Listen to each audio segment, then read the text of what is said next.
안녕하세요. 원용석입니다. 오늘도 원용석의 진실정치 시청해주셔서 감사합니다. 후원해주신 여러분께도 감사의 말씀 드립니다.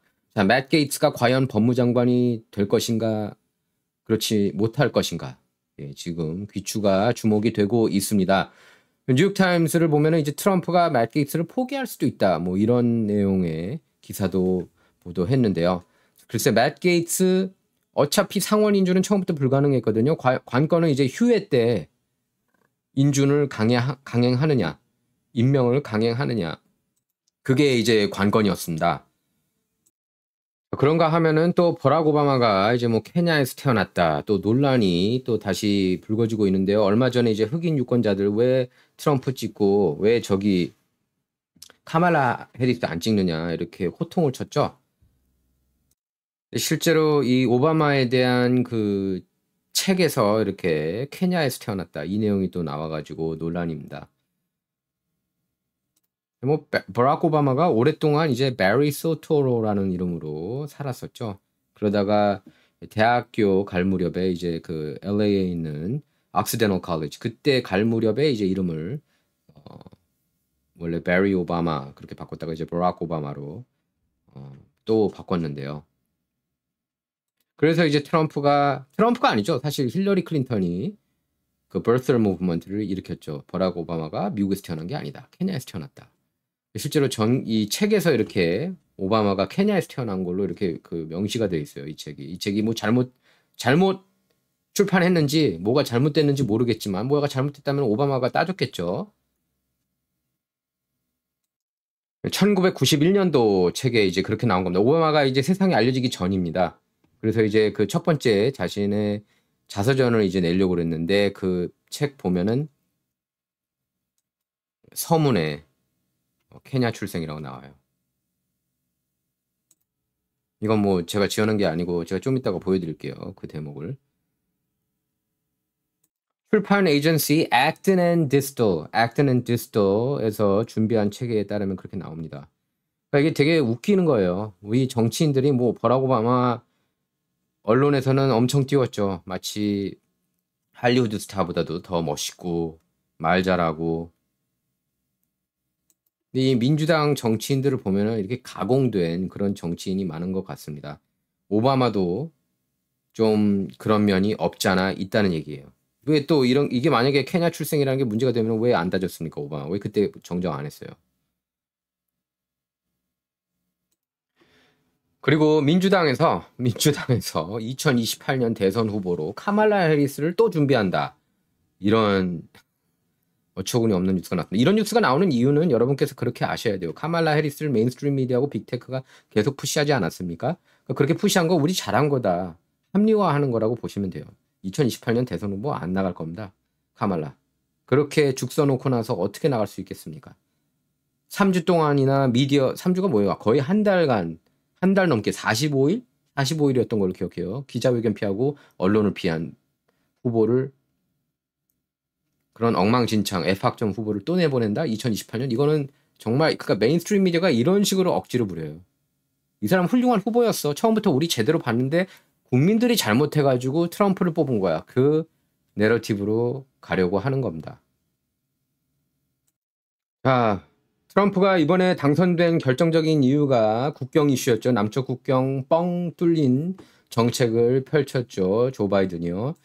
불법 체류자, 뭐 불법 난민 오는 거는 뭐 둘째 친다고 하더라도 성폭행범, 강간범, 살인범들을 마구 들어오게 했습니다. 저는 계획적으로 들어오게 했다고 봐요. 저는 그렇게 봅니다. 바이든 정부가 계획적으로 살인범, 뭐 그 강간범도 많이 들어오는 걸 원했다고 봐요. 그렇게밖에 해석이 안 됩니다. 일부러 이렇게 열린 국경 정책을 펼쳤다는 건 Stay in Mexico, 멕시코 잔류 정책까지 철폐시켰어요. 트럼프는 멕시코 잔류 정책을 통해서 불법 난민들이 들어오지 못하게 잘 막았던 거고 바이든은 취임 첫날 그걸 행정명령 때려가지고 없앴어요. 멕시코 잔류 정책을. 일부러 이걸 저는 원한다고 봐요. 바이든이 이런 세상을 원했다고 봅니다. 강간 여기저기 저지르고 불법 체류자가 그리고 그 살인 여기저기 저지르고 그래서 범죄 도시로 만들고 그게 이제 바이든의 계획이었다고 봐요. 민주당의 계획, 기득권 진영의 계획이었다고 저는 봅니다. 딥스의 계획이라고 봐도 되고요. 그래서 도널드 트럼프 이제 대통령 당선인은 여대생 레이건 라일리를 살해한 혐의로 기소된 불법 이민자라고 보긴 불법 난민이라고 해야 되죠. 불법 체류자가 종신형을 선고받자 이렇게 얘기를 했습니다. 국경을 지키고 범죄자와 폭력배를 몰아낼 때다. 이렇게 강조했습니다. 트럼프는 해당 판결이 나온 직후 Truth Social에 이렇게 올렸어요. 레이건 라일리를 위한 정의라고 했습니다. Justice for Laken Riley. 이렇게 얘기를 했습니다. 고통과 슬픔은 영원하겠지만 정의를 위해 싸운 그녀 가족에게 평화와 마침표를 가져다 주길 바란다. 조지아주 에선스 클락 카운티 고등법원 패트릭 해걸 판사는 지난 2월 라일리를 살해한 혐의로 기소된 베네수엘라 국적 불법 체류자 호세 이바라에게 가석방 없는 종신형을 선고했습니다. 이 녀석이에요. 살인범. 자, 이바라 이 남자는 이 사건 발생 직후 체포됐고요. 2022년 9월 멕시코와 접한 남부 국경을 통해 들어온 불법 체류자라는 사실이 알려지면서 조 바이든 그리고 트럼프 당선인 재대결이 유력시되는 상황에서 국경 통제를 둘러싸고 논란이 가열됐습니다. 뭐 이게 논란이라고 해봤자 논란이라고 하면 안 되고 바이든이 잘못한 거죠. 불법 체류자, 불법 난민 미국 들어오는 건 잘못된 겁니다. 그들을 두고 합법 이민자인 것처럼 묘사하는 뉴욕타임스, 워싱턴 포스트, LA 타임스, CNN, MSNBC, ABC, NBC, CBS 다 잘못된 언론들이에요. 다 잘못된 언론들입니다. 이제 레이건 라일리는 이분입니다. 예, 22살이었고 결국 불법 체류자 손에 의해서 살해가 됐습니다. 트럼프가 이러니까 당선될 수밖에 없는 거예요. 이런 일들이 비일비재하게 일어나니까. 뭐 레이건 라일리 뿐이겠습니까? 케이트 스타인리 불법 체류자한테 샌프란시스코 부두에서 살해당했죠. 자기 아버지 앞에서. 32살 금발 여성이었는데 예. 그것도 5번 추방돼서 6번째로 샌프란시스코 찾아온 불법 체류자 보호 도시라서 찾아온 본인이 그렇게 얘기를 했어요. 불법 체류자 보호 도시이기 때문에 돌아왔다고. 그래서 살해했습니다. 그러니까 이런 일이 너무 많은 거예요. 이런 일이. 케이트 스타인리는 오바마 정부 때 일어난 일입니다. 자, 이 3명은 이제 레이건 라일리 친구였고 이렇게 티셔츠를 들고 있었대요. Best friend forever. 우리는 영원토록 너의 절친이야. 이러면서 너의 절친이라는 거는 이제 레이건 라일리의 절친이라는 거죠. 그래서 라일리 살인 사건은 바이든 정부 이민 정책에 반대하는 불법 체류자 정책이라고 하는 게 더 정확하죠. 불법 체류자, 불법 난민 정책에 반대하는 공화당 반정부 집회의 소재가 됐습니다. 그래서 Say Her Name, 뭐 마저리 테일러 그린이 이제 막 그렇게 소리 질렀죠. 국정 연설할 때 Say Her Name, Say Her Name 그러면서 바이든 향해서 바이든은 결국에 3월 국정 연설하던 도중에 마저리 테일러 그린 하원 의원이 Say Her Name, Say Her Name 그러니까 이렇게 얘기를 했습니다. 그 불법 이민자한테 살해당한 여성이다. 그렇게 또 자기 입에서 그렇게 얘기를 했어요. 바이든이. 이렇게 얘기했죠. 그녀의 이름을 말할 수 있다. 바이든이 그렇게 얘기를 했습니다. 불법 이민자에게 살해된 무고한 젊은 여성이다. 그렇게 얘기했습니다. 그러면서도 또 나중에 불법 이민자라는 표현을 쓴 것에 대해서 사과하기도 했어요. 여러분 한번 생각해 보십시오. 누구를 탓하겠습니까? 레이건 라일리 같은 사람을 만약에 직접 알았다면은 사망했다면 그것도 불법 체류자 손에 의해서 물론 이 이바라라는 사람을 탓하겠지만 이 사람을 들어오게 한 사람을 또 탓하게 되겠죠, 당연히. 근데 민주당을 보면 거기까지 생각이 안 나는 것 같습니다. MBC 안티 트럼프 방송이죠. MSNBC 그러면은 가장 트럼프를 악랄하게 묘사하는 그런 방송인데 특히 그 중에서도 모닝조 조 스카버로하고 미카 브zezinski 얼마 전 지난주 금요일에 이제 트럼프한테 만나서 사실상 빌었다고 그랬죠. 그래서 앞으로 뭐 공정하게 하겠다는 식으로 물론 본인들은 그렇게 얘기를 하지 않았지만 뭐 뻔하지 않겠습니까? MSNBC는 CNN보다도 더 악랄한 안티 트럼프 방송이라고 할 수 있는데 뭐 CNN하고 거의 삐까삐까 수준인데 MSNBC가 지금 분사, MBC 모 회사인 캄캐스트 아시죠? 캄캐스트가 채널을 분사하고 이름을 변경할 계획이라고 합니다. 그래서 MSNBC 직원들이 공황 상태에 빠졌다. 이렇게 써 있어요. 레이첼 매다우가 이제 가장 큰 스타죠. 이 여자 같은 경우는 이제 레즈비언 앵커우먼인데 2,500만 불 정도 받는다는 것 같아요. 1년에. 가짜 뉴스 막 내보내죠. 트럼프 러시아 내통 그 음모론의 앞장선 여성 앵커라고 보시면 된다. MSNBC는 음모론 채널이라고 봐도 과언이 아니에요. 음모론 채널. 자, 그리고 여러분 기억나시죠? 카말라 해리스가 이길 거라고 뭐 84년도부터 다 때려 맞췄다고. 저는 그걸 또 의심스러운데 이 사람입니다. 앨런 릭트먼이라는 사람. 이 사람이 막 자기가 찍은 거는 다 맞췄다는 식으로 자랑하고 다녔습니다. 84년부터. 근데 올해는 와장창 완전히 틀렸죠, 완전히. 피어스 모건 쇼에 이렇게 나왔는데요. 둘이 zenk 위거 이 사람도 완전 급진 좌파 농객이죠. 막 따진 겁니다. 누가 이겼냐? 네 예상 틀렸다. 완전히 틀렸다. 어떻게 이렇게 틀릴 수가 있냐? 지금 뒤돌아 보니까 많이들 이렇게 그 카말라 해리스가 이길 거라고 그렇게 전망을 했죠. 많은 그 논객들, 전문가들. 심지어 폴리마켓도 막판에는 카말라가 이긴다고 그렇게 점치지 않았나요? 저도 그렇게 기억하는데. 결국 중요한 건 결과입니다. 예, 트럼프의 압승으로 끝나서 정말 천만다행이고 요새 제 댓글들 보니까 살만 난다는 분들이 굉장히 많은데 정말 천만다행입니다. 예, 여러분 지난 4년간 마음고생 심하셨잖아요. 그리고 막 얘기하다가 이제 stupid이라고 그랬나 봐요. stupidly wrong. 랭크 위거가 좀 과격한 말을 잘하거든요. 그래서 흥분하면서 둘이 이제 티격태격대는데 이 사람은 나는 그 지난 51년간 책을 13권이나 썼다. 너는 몇 권이나 썼어. 뭐 이렇게 아주 유치하게 싸웠습니다. 그리고 뭐 신성한 사람을 모독하지 마라. 딱 그러니까 랭크 위거가 신성한 사람? 네가 예수님이라도 됐냐? 뭐 이렇게까지 싸웠습니다. 예. 이 사람도 이제 언론한테 속아 넘어간 거죠, 뭐. 자, 이제 국방장관 핏 헥세스가 뭐 과거에 유부녀인지도 몰랐다고 그러는데 뭐 성폭행 제가 그 내용은 지난 방송에 여러분께 알려드렸는데요. 뭐 스캔들에 지금 휘말려 가지고 이제 딴지를 걸고 있죠. 언론들이 계속 공격할 거라는 거 그건 이미 알고 있었습니다. 특히 트럼프 지명자들 딴지를 걸 수밖에 없죠. 뭐 언론들이야 다 이제 민주당 편이니까. 자, 핏 헥세스 국방장관 그리고 맷 게이츠 법무장관 지명자. 맷 게이츠 법무장관 지명자 그리고 핏 헥세스 국방장관 지명자. 둘 다 모두 무난히 상원 인준 통과할 거라고 그렇게 얘기를 하고 있습니다. 상원의원 타미 투버빌이 그렇게 얘기를 했어요.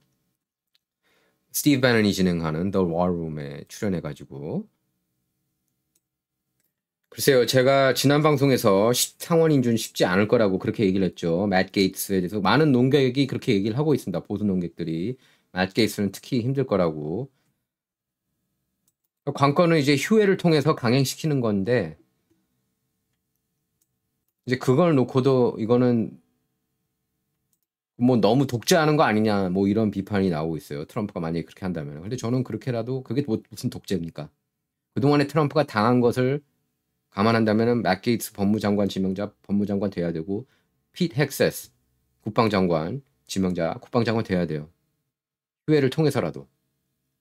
근데 지금 일부 언론에서 뭐 악시오스 등 일부 언론에서는 트럼프가 벌써 핏 헥세스 그리고 맷 게이츠 지명한 것에 대해서 흔들리고 있다 이런 보도 내용이 나오고 있습니다. 근데 주로 이제 주류 언론 메인스트림 미디어에서 나오는 보도 내용이라서 그걸 곧이곧대로 믿기는 힘들고요.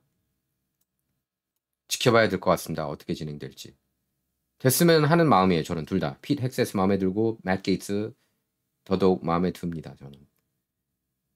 그러니까 개인적인 문제, 뭐 여자 문제 이런 거를 차치하고서라도 강골들이 필요합니다. 그 두 명은 강골이고 트럼프 충성파들이에요. 트럼프는 충성파 장관을 필요로 합니다. 첫 번째 임기 때 실수를 반복하지 않으려면요.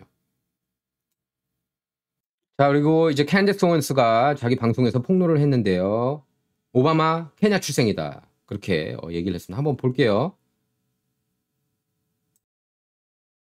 Barack Obama is back making the rounds. Back in 1991, when Barack Obama was completely unknown to the public, he was working with a literary agency that was named Acton and Distal. And this is the biography that they included of Barack Obama. Barack Obama, the first African-American president of the Harvard Law Review, was born in Kenya and raised in Indonesia and Hawaii. Like, he did, by the way, grow up in Indonesia. That's a fact, right? He, like, the first 8 years of his life were spent in Indonesia.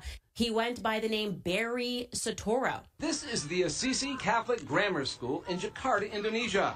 And Barack Obama is on his way to becoming its most famous former student. The only record of Obama having attended the school is this old register. And look, it lists his name as Barry Soetoro. I am a firm believer that they are breeding politicians. His background is almost too similar to Kamala Harris's. 자, 그래서 캔디스 오웬스가 그렇게 얘기를 하고 있죠. 1991년도에 이제 이 책이 나왔는데 그 당시만 해도 오바마를 아무도 몰랐다. 그러면서 다 보면은 출판사 Literary Agency Acton and Distal. 제가 이제 쳐봤습니다. 이거 구글. 나와요, 다. 이거 그대로 나옵니다. 이거 팩트예요, 다. 오바마가 이제 케냐에 출생했다고 딱 나오는데 이게 팩트 체킹 사이트 스노프스 들어가 보면은 이 스노프스는 좌파 성향 팩트 체킹 사이트인데 자, did Obama's literary agents say he was born in Kenya? 이렇게 물어보고 있습니다. 자, 1991년 이 책, 오바마 책의 그 홍보 책자를 보면은 오바마가 케냐에서 태어났다고 명시돼 있다. 이게 사실인가 아닌가? 이렇게 묻고 있습니다. 자, 이렇게 밑으로 보면은 팩트예요. True. 스노프스조차 그렇게 얘기를 했습니다. 예? A 1991 literary client list promotional booklet identified Barack Obama as having been born in Kenya. 케냐 출생이라고 나오는데 1991년 홍보 책자 보면 오바마 책. 사실이냐 아니냐? 사실. True. 이러니까 트럼프가 오바마가 케냐에서 출생했다는 얘기를 한 거죠. 트럼프 이전에는 힐러리 클린턴이 오바마가 그 birther movement은 사실 힐러리가 2008년 대선 경선 때 힐러리 클린턴 캠프가 의혹을 제기한 스캔들입니다. birther 의혹이라고 그러거든요. 근데 birther 의혹이 결국에 사실인 거잖아요. 예? 이 책자가 나오는 데 있어서 오바마가 그러면 만약에 자기가 케냐 출생이 아니면은 따지지 않았겠습니까? 그러니까 오바마가 너무 이상하다는 거예요. 그 인생을 보면은 이 사람한테 누가 이렇게 돈 주고 뭐 사우디아라비아에 누가 돈을 줬다느니 뭐 이런 얘기까지도 있는데요. 뭐 그 얘기까지는 하지 않겠습니다. 이번 방송에서는. 자, 이거 보면은 2012년 언론사 브라이트바트 아시죠? 올바른 뉴스 전하는 웹사이트입니다. 대표적인 뉴스 사이트 브라이트바트는 문학 에이전시인 Acton and Distal이 1991년에 제작한 홍보 책자에서 작가 명단을 소개했는데 그중에 버락 오바마라는 젊은이도 있었다. 이 책자에는 미래 대통령이 케냐에서 태어났다고 설명하는 간단한 전기 스케치가 포함되어 있어 특히 흥미롭다. 여러분은 어떻게 생각하십니까? 여러분은 버락 오바마가 케냐 출생이라고 생각하십니까? 아니면 미국 출생이라고 생각하십니까? 지금 이런 의혹이 제기되니까 별의별 이제 음모론이 계속 다시 또 나오고 있어요. 빅마이크 아시죠? 빅마이크에 대한 의혹도 또 제기가 되고 있습니다. 이게 왜냐하면 오바마가 1991년 당시에 분명히 이걸 봤을 텐데 케냐에서 태어난 거 이거 정정해야 됩니다. 하와이에서 태어났어요. 이렇게 얘기를 해야 되지 않습니까? 근데 케냐에서 태어나고 하와이에서 자라고 인도네시아에서 자랐다. 트럼프가 지적했던 게 맞는 것 같은데요. 그렇지 않습니까?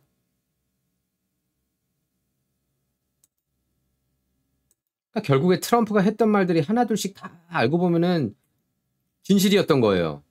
주류 언론이 가짜뉴스 맨날 포장하고 막아주고 보호해주고 민주당 정치인이라고 그러면. 그러니까 주류 언론에서는 계속 피자 스캔들 가짜라고 그러고 그때부터 가짜뉴스란 말 쓰지 않았습니까? 위키리크스가 꺼내는 위키리크스 내용을 가짜라고 그러면 어떻게 해요? 위키리크스 내용인데. 예? 위키리크스 내용을 가짜라고 그러면은 예? 줄리안 어산지가 가짜로 문서 만들어가지고 올렸다는 얘기입니까? 그렇게는 반박 못 하잖아요. 그러니까 이게 자세히 보면은 트럼프가 하는 말들 중에서 그 진실들이 많다는 거 여러분께서는 아마 이제 많이 아실 겁니다. 괜히 이런 말들을 막 던지는 게 아니에요. 이게 다 이렇게 써 있잖아요. 그렇죠? 하버드 로 리뷰 첫 아프리카 미국인 회장인 버락 오바마는 케냐에서 태어나 인도네시아와 하와이에서 자랐다. 미국인 인류학자와 케냐 재무부 장관 아들로 컬럼비아 대학교를 다녔고 비즈니스 인터내셔널 콜포레이션에서 금융 저널리스트와 편집자로 일했다. 뉴욕 공익 연구그룹 할렘 프로젝트 코디네이터를 역임했고 시카고 사우스사이드 개발 커뮤니티 프로젝트 전무이사를 지냈다. 사회 및 인종 문제에 대한 그의 헌신은 그 첫 번째 저서인 흑인과 백인의 여행 Journeys in Black and White에서 잘 드러난다. 이거는 거의 빼박이라고 저는 봅니다. 빼박이라고 봐요. 만약에 이게 트럼프가 이런 기록들이 있었다고 해보십시오. 뉴욕타임스, 와포, CNN 난리 났겠죠. 예를 들어서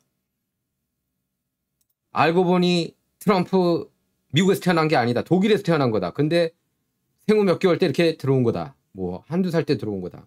만약에 그렇게 드러났으면 난리를 쳤을 텐데 이렇게 써 있는데 메인스트림 미디어 뭐 하는 겁니까? 절대 이게 이렇게 드러났는데도 스노우스에서 팩트가 맞다고 하는데도 음모론이라고 할 거예요. 그러니까 정확한데도 음모론이라고 얘기하는 게 그게 문제라는 거예요. 그게 정확한 팩트를 들고 적확한 팩트, 정확보다 더 정확한 게 적확이거든요. 적확한 팩트를 들고 나왔는데도 자꾸 음모론이라고 그러면은 뭐라고 해야 됩니까? 위키리크스 다 그게 정확하거든요. 적확하고 그거 보고 음모론이라고 그러면 뭐 하자는 거예요. 자, 이걸 보면은요. 이렇게 써 있습니다. MSNBC 스타 레이첼 매다우, 크리스 잔싱, 케이티 터는 오늘 오전 10시 미드타운 30록, 30록은 이제 NBC 유니버설 본부입니다. 30록에서 새 회사를 이끌 마크 라자러스, NBC 유니버설 회장이 이끄는 긴장된 회의에 참석했다. 긴장된 tense meeting이라고 했습니다. tense 10 a.m. meeting. 10시에 아주 긴장된 회의에 참석했다고 하는 거예요.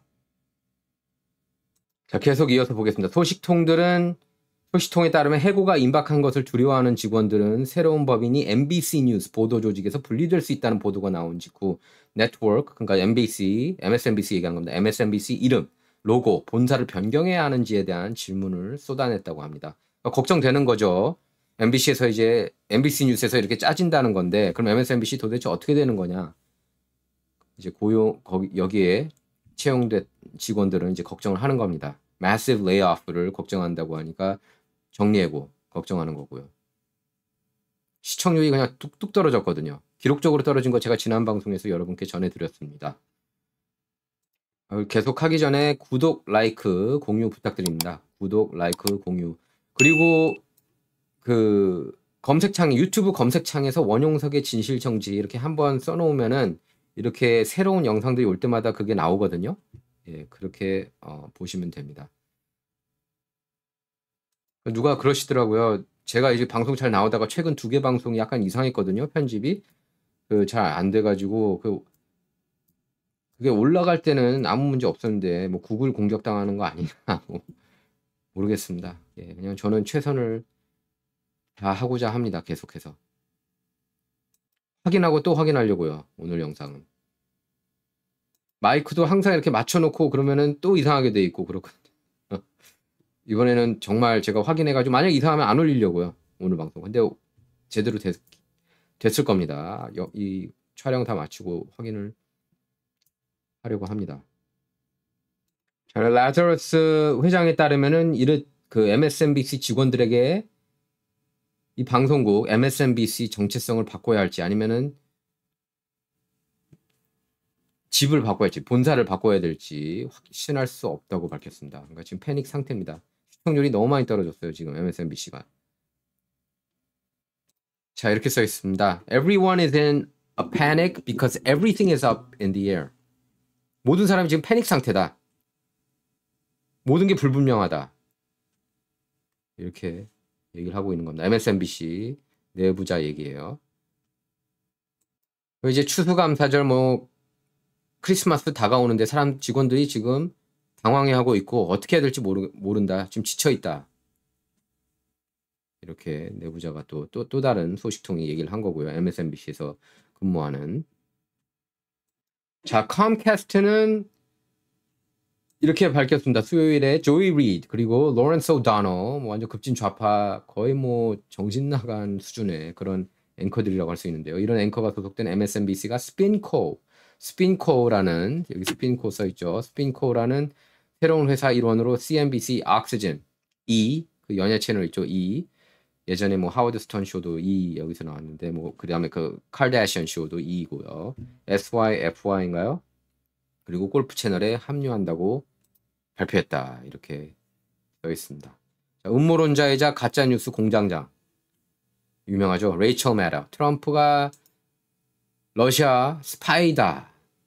러시아의 첩보원이다. 이 내러티브를 줄곧 강조해 왔습니다. 그건 비단 MSNBC뿐만 아니라 다른 ABC, NBC, CBS 3대 방송국을 비롯해서 뉴욕타 와포 다 마찬가지였지만 이 사람이 그래도 가장 최전선에서 그런 거짓 보도를 해왔습니다. 음모론자죠. 음모론자 중에서도 최고 으뜸 음모론자라고 할 수가 있겠습니다. 레이첼 매더. 레즈비언 앵커우먼이에요. 보면은 레즈비언이 굉장히 많아요. 미국에 지금 최근에 이렇게 활동하는 레즈비언 내지 게이. 일부러 저는 넣는다고 봐요. 앤더슨 쿠퍼는 이제 CNN 게이 앵커고 단 레먼도 CNN의 게이 앵커였다가 이제 쫓겨났죠. CNN에서 해고됐고요. 그러니까 일부러 이렇게 넣는 거죠. 그 LGBTQ 어젠다 푸시하기 위해서. 그런가 하면은 MBC 뉴스, MBC 스포츠, 텔레문도, 스트리밍 서비스인 피콕 아시죠? 그 다음에 브라보는 MBC 유니버설 산하에 남게 됩니다. 자, 그리고 안티 트럼프 중에 안티 트럼프인 조 스카바로 아시죠? 그 안경 낀 남자. 그전에는 플로리다 연방 하원의원이었고요. 공화당. 예전에 MSNBC 저녁 프로그램 스카바로 컨트리라는 프로그램도 진행했었습니다. 자, 모닝조 공동진행자인 조 스카바로는 회의 전 모닝조에서 자신의 불안감을 표현하면서 방송에서 긴장된 그런 농담을 던졌는데 1년 뒤에 우리 모두가 해고될 수 있다. 이렇게 밝혔다고 합니다. 그래서 when this happens, you never know what's going to happen. 이게 만약에 정말 이렇게 해고가 되면은 다 해고되면 어떻게 될지 모른다.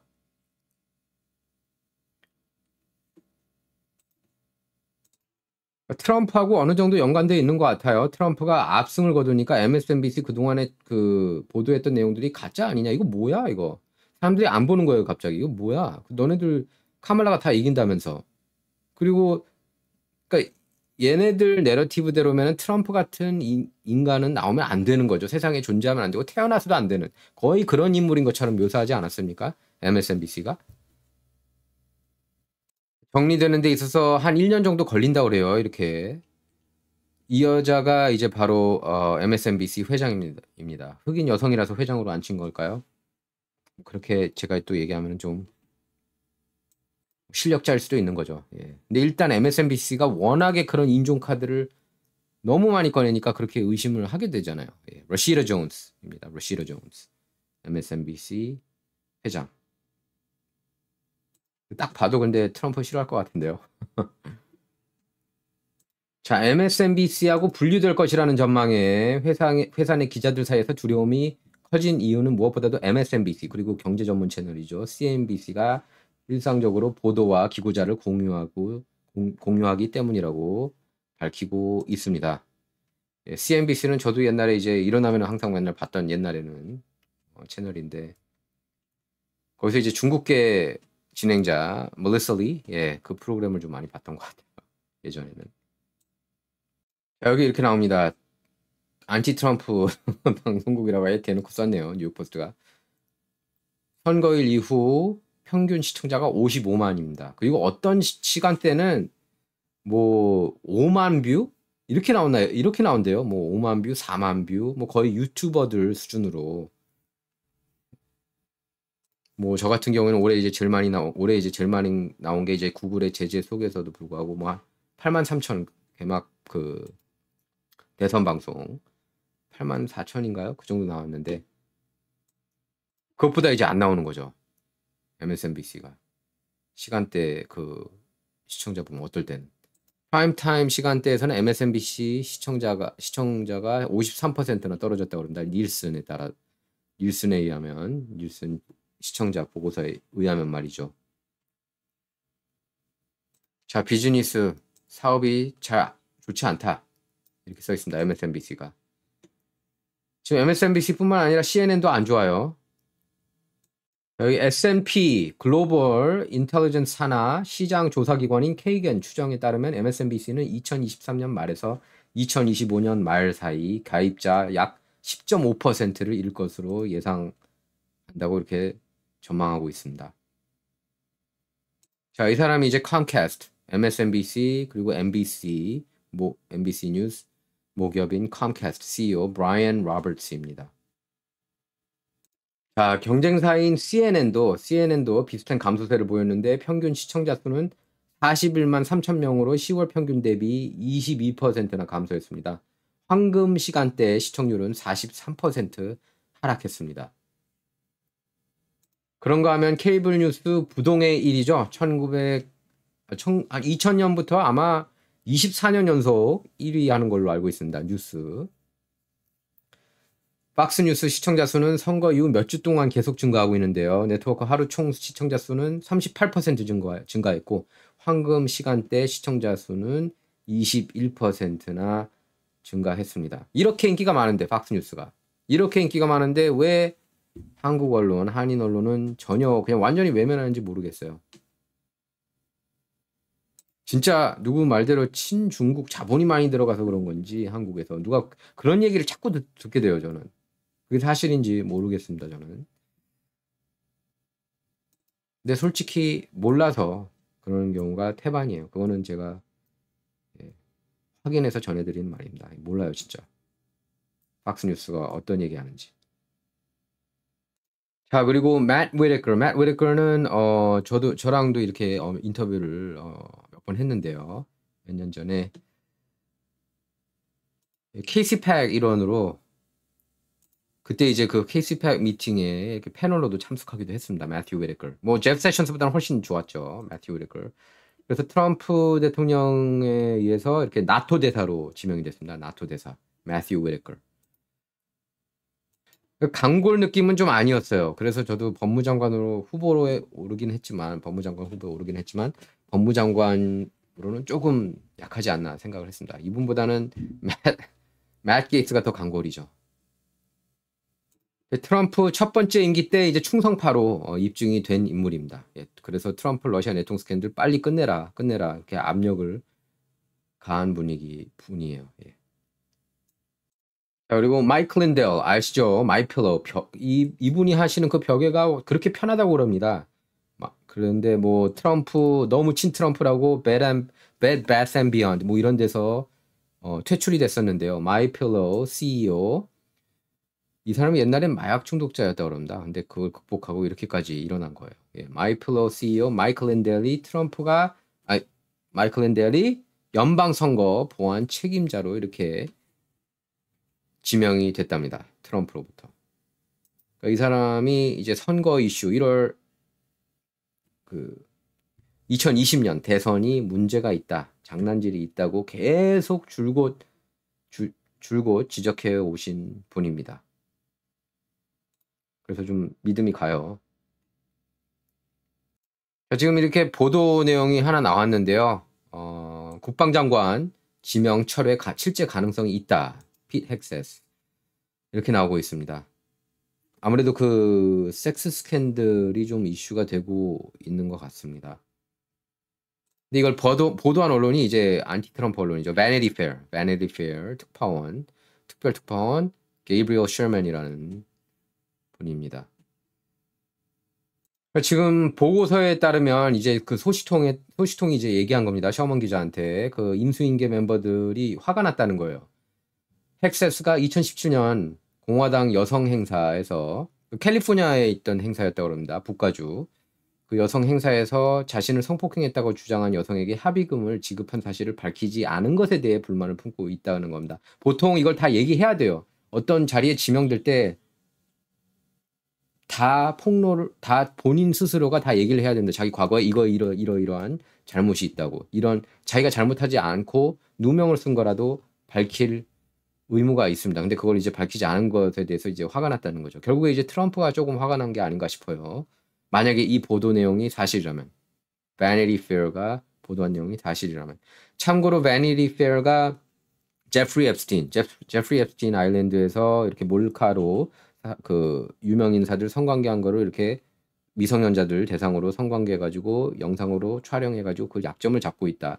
이 내용에 대해서는 Vanity Fair만큼 자세히 쓴 그 언론이 드물어요. 예, 그거에 대해서는 잘 보도했던 언론입니다. 가끔씩 제대로 좋은 목소리 냅니다. 예, 좌우라고 따지자면 좌이긴 하지만 예, 뭐 미국 언론 중에 좌 아닌 언론이 드물잖아요. 예.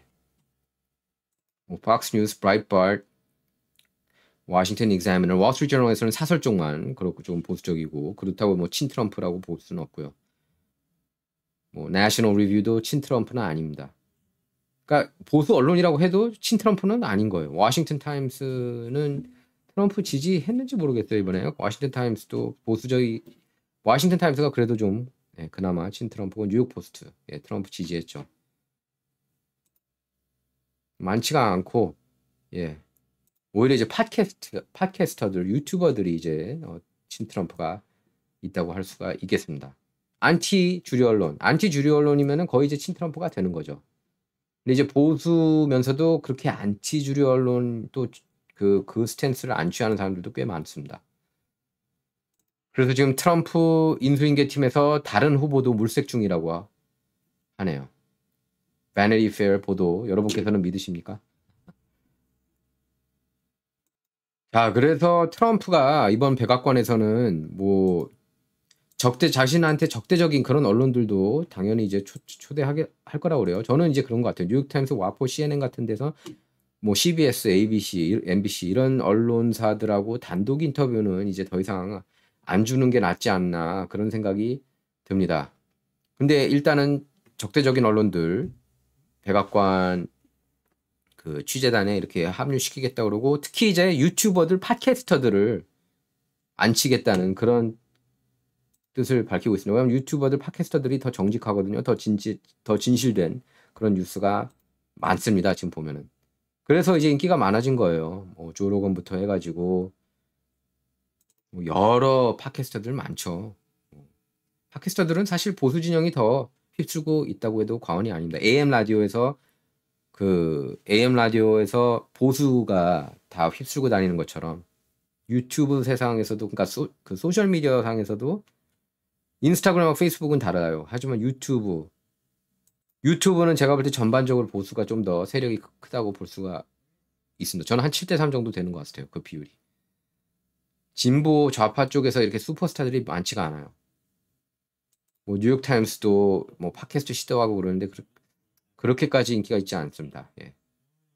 자기네들끼리 이렇게 많이 듣죠. 근데 지금 뭐 조 로건이나 뭐 조던 피터슨 이런 사람들은 뭐 공화당원이라고 보기 힘들거든요. 근데 굉장하죠. 어마어마하죠, 영향력이. 그래서 이렇게 뉴미디어, 팟캐스터들, 그리고 인플루언서들. 이번에 트럼프가 재미 봤잖아요. 조 로건 인터뷰도 나오고, 패트릭 벳데이비드도 나오고, 션 라이언? 뭐, 이런, 티오 반, 플레이그런트, 이런 그 히트, 이런, 그러니까 코미디언들이에요. 다. 조 로건도 원래 코미디언입니다. 그러니까 이런 코미디언들 팟캐스트에 출연해가지고 대박을 터뜨렸죠. 지금 트럼프 조 로건 인터뷰는 7천만이 봤다는 것 같고 유튜브에서만. 그러니까 트럼프가 지난 주말에 UFC 경기 보러 갈 때 얼마나 반겼습니까? 그러니까 두 팔을 쫙 벌리면서 조 로건 보면서 이리 와 우리 뜨겁게 포옹하자 이런 식으로. 조 로건도 굉장히 좋아하더라고요. 원래 버니 샌더스 지지자였던 건 아시죠? 조 로건이 2016년 대선 사이클 때 버니 샌더스 연료 지지자였습니다. 이제 알렉스 존스가 따끔하게 혼나면서 그때부터 정신 차렸어요. 솔직히 말해서 조 로건도 완전히 메인스트림 딥스 쪽으로 저는 딥스 쪽으로 간다고 봤어요. 조 로건이 한동안 얘기하는 게 너무 이상해가지고 아 딥스로 가는구나 저쪽 진영으로 가는구나. 그런데 이제 알렉스 존스가 계속 호통쳐가지고 너는 앞으로 내 적이야 딱 하고 나서 바로 그냥 굽히고 들어가더라고요. 좀 지나서. 알렉스 존스를 적으로 만들고 싶지는 않겠죠. 알렉스 존스 적들을 보면은 다 아주 그 사악한 영혼을 갖고 있는 사람들이 많거든요. 이제 백악관 그 브리핑 룸이 이제 제임스 S 브레이디 프레스 브리핑 룸이라고 그러는데요. 정식 명칭이 총 49명밖에 못 들어간다고 그럽니다. 49명. 메인스트림 애들을 몇 명 빼야죠. 메인스트림 애들을 한 절반 뺐으면 좋겠어요. 그리고 나머지 절반은 인플루언서, 팟캐스터로 채우면은 더 재밌지 않을까 생각됩니다. 자, 제가 인트로에서 여러분께 말씀드렸는데 민주당에서 다시 한번 카말라 해리스 2028 again은 이제 영국식이고 again이라고 그러죠. 미국은. 어쨌든 again 2028입니다. 카말라. 또 나왔으면 좋겠네요. 제이디 벤스랑 붙겠네요. 그러면 4년 뒤에. 제이디 벤스 말 잘하는데 카말라 뭐 4년 뒤에 더 좋아질 수 있겠죠. 언변이. 보면은 여론조사에 따르면 그렇답니다. 다음에 출마할 때 보면 107일밖에 없었죠. 선거 준비할 수 있는 기간이. 그런데 그렇다고 해도 충분했습니다. 사실 107일 언론을 갖고 있고 빅테크를 갖고 있었는데 민주당이. 그렇죠. 카말라 해리스 인터뷰하는 건 본인 실수고 본인 잘못이 본인 실수가 아니라 아예 계속 인터뷰 안 하는 게 나을 뻔했죠. 인터뷰하면서 실체가 드러났으니까. 제가 누가 이걸 보내줬는데 그 유튜버 중에 슈카월드? 와, 그 사람은 진짜 완전히 그냥 메인스트림 내러티브대로 트럼프를 거의 정신 나간 인간인 것처럼 그렇게 얘기하더라고요. 뭐 구독자가 100만이 넘는데 야, 미국 정치를 그렇게 엉터리로 알면서 어떻게 그렇게 100만 넘는지 참. 뭐 거의 뭐 트럼프 지명한 사람들은 다 뭐 막가파에 뭐 사고뭉치에 그러니까 이제 한국의 잘못된 정보들이 너무나 많이 퍼지는 것 같다는 생각이 들었습니다. 제가 뭐 그분 거는 한 개 봤어요. 누가 보내줘가지고 이분 한번 보세요 하고 이런 말도 안 되는 얘기를 하고 있습니다. 딱 봤는데 진짜 말도 안 되는 얘기 하더라고요.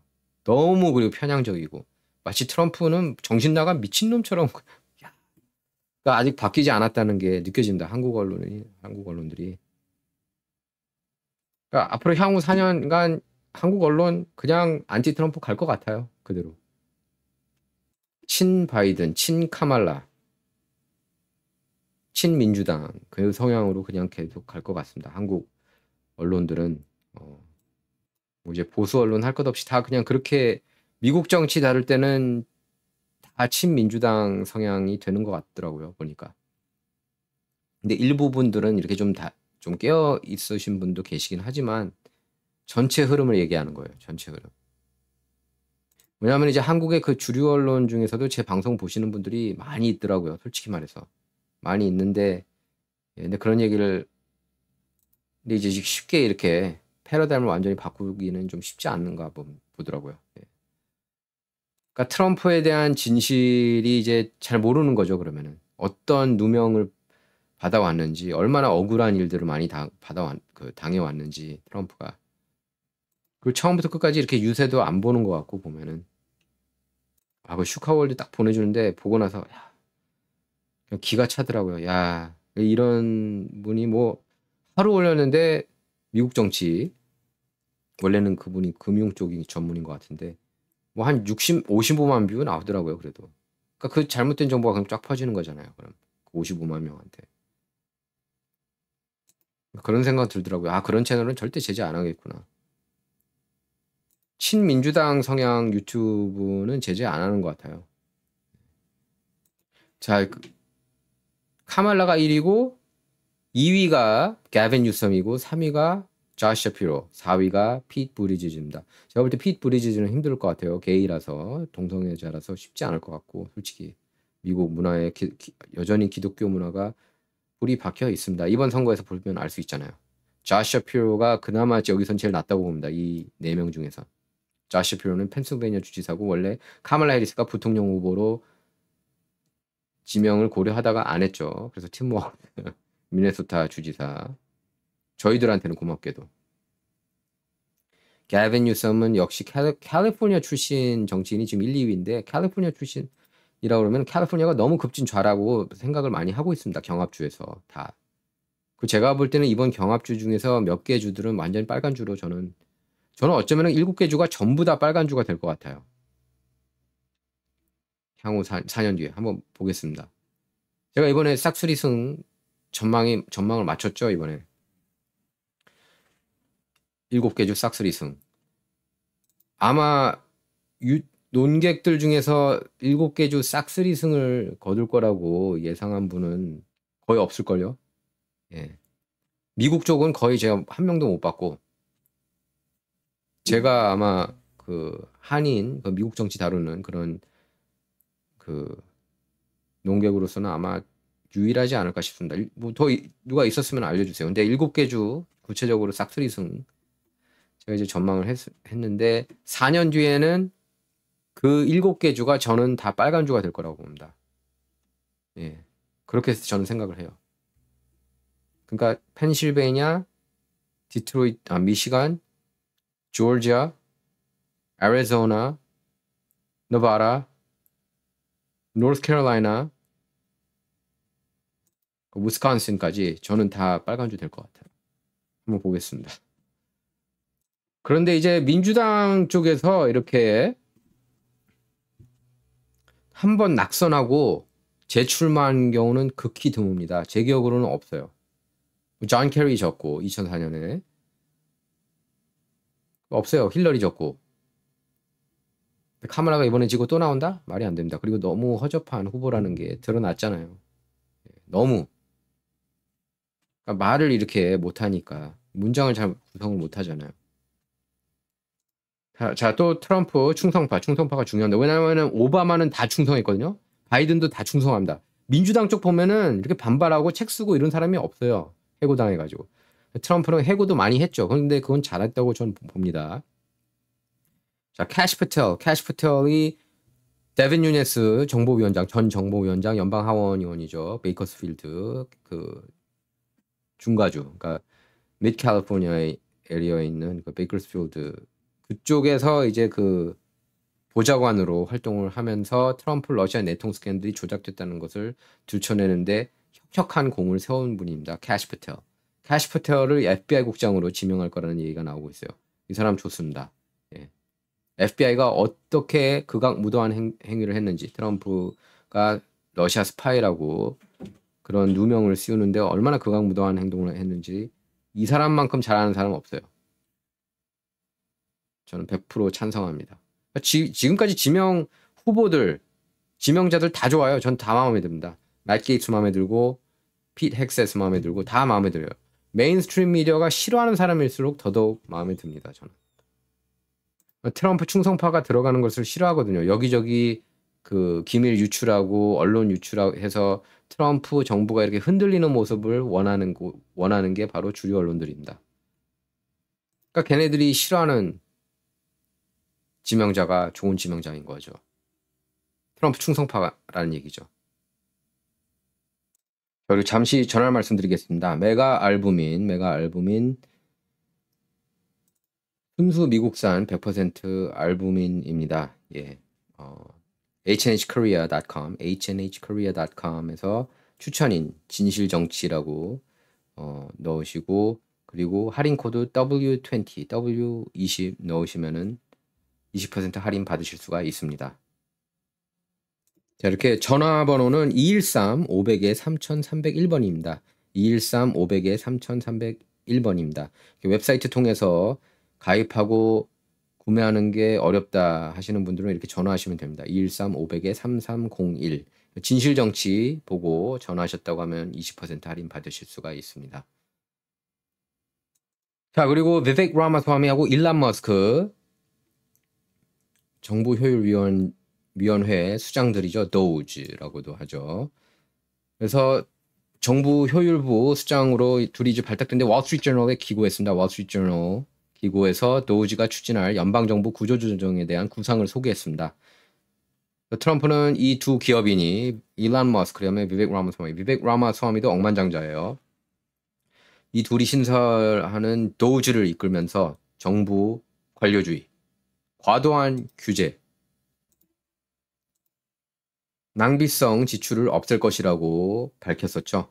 그래서 머스크하고 라마스와미는 연방정부가 대통령 행정명령을 남용해서 의회가 입법을 통해 부여한 권한을 넘어서는 수준의 규제를 하고 있다면서 이런 위헌적인 규제를 없애겠다고 밝혔습니다. 이들은 트럼프가 취임하면 대통령 행정명령을 통해 이런 규제 이행을 즉각 중단하고 재검토와 폐지 절차를 개시할 수 있다고 했는데요. 그러면서 규제를 크게 줄이면 공무원 숫자도 크게 줄일 수 있다고 했습니다. 이들은 각 정부기관이 헌법적으로 허용되고 법령으로 정해진 기능을 수행하는 데 필요한 최소 인력을 식별하고 폐기되는 연방규정 숫자에 최소한 비례되는 숫자의 연방공무원을 해고해야 한다고 밝혔습니다.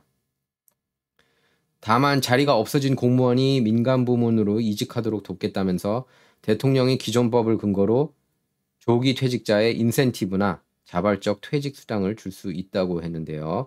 이들은 법이 연방 공무원을 정치적 보복 차원에서 해고하는 것을 금지할 뿐 아니라 특정 직원을 겨냥하지 않은 인력 감축은 허용한다면서 대통령에게 대규모 해고, 연방기관의 수도박 이전 이런 권한이 있다고 지적했습니다. 그래서 연방 공무원들을 일주일에 5일 사무실에 나오도록 한다면 많은 수가 자발적으로 그만둘 거다. 우리는 환영한다. 그러니까 재택근무 싫어할 사람이 많다는 겁니다. 그 사람들 나가라 이거예요. 스스로 그만둘 거다 이런 겁니다. 그래서 연방 공무원이 사무실에 나오고 싶지 않아 한다면 미국 납세자가 코로나19 시절 특권인 재택을 위해 급여를 지급하지 말아야 한다. 이렇게 밝혔습니다. 머스크는 2022년 트위터를 인수한 뒤에 직원들에게 보낸 첫 단체 이메일에서 재택근무 금지를 선언했죠. 그래서 테슬라 임원들에게도 사무실 출근을 요구하면서 재택근무에 굉장히 부정적입니다. 그래서 재택근무를 금지하고 정부기관을 워싱턴 DC 밖으로 이전하면 많은 연방 공무원이 자발적으로 떠나면서 새 트럼프 행정부가 공무원 숫자를 줄이고 정부 예산을 아낄 수 있다는 구상이라고 그렇게 언론들이 분석했습니다. 연방 인사관리처에 따르면 현재 130만 연방 공무원이 원격 근무를 승인받았고 이들은 근무 시간 60%만 사무실에서 보내고 있습니다. 블룸버그 통신은 백악관이 재택근무 중단을 강행하면 연방 공무원 노조와 충돌할 수 있다고도 했는데요. 머스크하고 라마스와미는 의회 허가를 받지 않거나 의회가 의도하지 않은 용도로 사용되는 예산이 연간 5천억 달러를 넘는다면서 이런 지출을 줄여야 된다고 밝혔습니다. 삭감 대상으로는 이제 공영방송공사 CPB 예산 5억 3,500만 달러, 국제기구 지원금 15억 달러, 진보단체 보조금 3억 달러를 거론했습니다. 자, 진정 주소입니다. 예, 주소를 이렇게 좀 꼭 알리고 좀 크게 좀 쓰라고 또 그러시더라고요. 몇 분이. 그래서 이렇게 올립니다. 감사합니다. 응원해주신 여러분. 자, 일단 마이크 존슨 연방 하원의장은 상원 인준을 거치지 않고 그냥 휴회로 이렇게 그 임명을 강행하는 그런 안에 대해서 찬성 뜻을 밝혔습니다. 그리고 존 튠 상원 원내대표도 긍정적으로 생각하고 있다고 밝혔습니다. 그래서 저는 맷 게이츠 진짜 됐으면 좋겠고 핏 헥세스도 물론 이번에 스캔들이 있긴 했지만 뭐 이거 옛날 스캔들이고 합의가 된 거고 그 여자가 이상해요. 저는 그 여자가 그 둘이 합의하에 성관계 가져가지고 남편하고 호텔 같이 있었잖아요. 남편이 그 호텔에 있었는데도 불구하고 그 핏 헥세스하고 같이 호텔에 가서 잠자리를 한 겁니다. 아이들도 있는데 자녀들도 있는데 핏 헥세스가 이제 TV에 나오고 스타니까 막 좋아가지고 그런 것 같아요. 느낌이. 저는 이제 제가 만약에 추리를 해본다면 그래서 결국에 남편한테 할 말이 없어가지고 성폭행 당했다고 하는 게 아닌가. 뭐 어떻게 9시간이나 같이 있습니까? 말이 돼요? 그러니까 지금 억울하게 누명 쓰는 사람이 한둘이 아닌 것 같고 이런 스캔들을 넘어서야 된다고 봅니다. 예. 지금 메인스트림 미디어에서는 신났다는 듯이 매일마다 지금 뭐 TV 틀면 계속 맥 게이츠 스캔들, 뭐 미성년자 스캔들, 뭐 코카인 파티 했다느니 뭐 계속 그것만 틀고 또 핏 헥세스 과거 뭐 성폭행 스캔들 있다고 계속 그냥 신났다는 듯이 그렇게 보도하고 있는데 저는 그게 냄새가 나요. 굉장히 냄새가 납니다. 그 사람은 그랬어요. 그리고 맷 게이츠는 그렇게 얘기를 했습니다. 자기가 17살 소녀하고 성관계 가진 적 있다. 하지만 그때 나도 17살이었다. 그러니까 동갑내기하고 성관계를 가진 적은 있어도 성인이 되고 나서 17살 소녀하고 성관계를 가진 적은 없다고 밝혔습니다. 그리고 뉴욕주에서 이제 성관계를 가진 걸로 이렇게 전해지고 있는데요. 그 문제의 여성하고. 근데 뉴욕주에서는 합의와 성관계를 가질 수 있는 연령이 17세입니다. 17세. 그런가 하면 플로리다, 맷 게이츠가 이제 연구를 하는 플로리다는 18세예요. 근데 성관계를 가진 장소가 뉴욕이었다고 그러거든요. 그러면은 17세예요. 어쨌든 이 문제들이 잘 풀려가지고 법무장관, 국무장관, 국방장관 요 세 명이 제일 중요합니다. 그 중에서 제일 중요한 게 법무장관이에요. 법무장관 하면 잘못 정하면 그러니까 특검 조사 받고 맨날 법정 왔다 갔다 해야 되는 거예요. 트럼프처럼. 법무장관이 제일 중요합니다. 정말 중요해요. 예. 중요하고 더더욱 중요합니다. 뭐 합의와 성관계가 뭐 국가별로도 다 달라요. 주별로도 다르고 뭐 독일 같은 경우에 14세라고 그러는데 이 문제를 잘 이겨냈으면 하는 바람입니다. 트럼프가. 예. 그래서 정책을 잘 펼칠 수 있도록 해야죠. 자, 진정은 좌와 우를 말하는 시간이 아니다. 옳고 그름만 논하는 시간입니다. Not about left or right, all about right or wrong. 자, 진정 이번 시간은 여기서 마치도록 하겠습니다. 감사합니다.